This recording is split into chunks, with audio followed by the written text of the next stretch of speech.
You're a professor here at Texas Southern University, and you knew Brandy Fonteneaux. Can you tell us something about this young lady?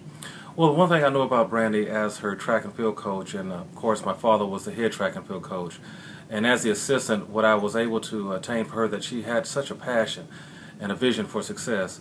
And that was one of the things that stood out about her, is her drive, because coming into the school she transferred from Morris Brown. There was something unique about her.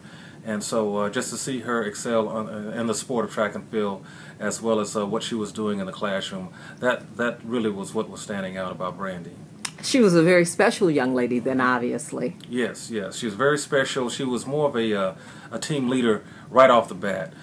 So she had the captain qualities, if you will, coming into the university. In her first year, she actually had to sit out because of the transfer rules. But she worked things out, she persevered, and then she was able to compete for the university. And she did quite well for the 1 year of her competition. So it was just something about her that just really stood out. Can you tell us some of the highlights of her track career here at TSU, if you can remember those? Yeah, off the top, I do remember her doing well in the conference meets, indoors and outdoors, and just making it to the finals was a big deal for her because she was around a lot of great athletes, and for her, she just had that drive. If I could just make it to the finals and contribute for my team, then that would be special, and she was able to do that on occasion, and so that's something that stood out, that she just wanted to do it for her team and make it happen for her teammates. When you heard the news of her passing, of her death, what did you think? Well, actually, it was one of those things, well, I know the name, but that's not her. But until I was able to put it together, when I saw the picture, so it was a disbelief.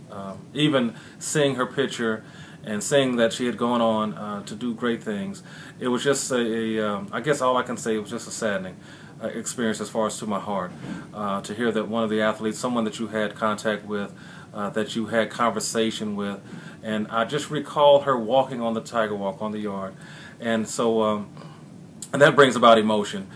Just seeing her with that smile, she had she would always have a smile, and so when news came about, that was disheartening to hear.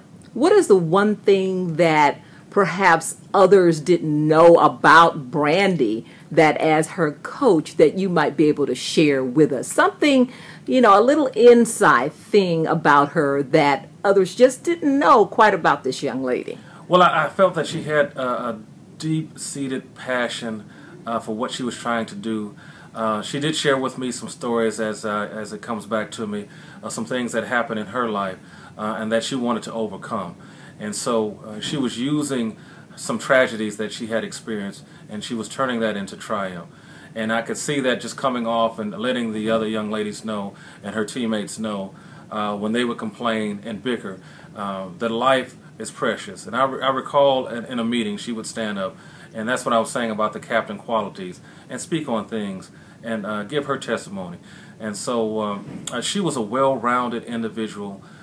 She had a deep spirit, if you will, and so she would just let that come out in different ways, different avenues. But you never know she was having a bad day, because she always had that smile, and she was always encouraging.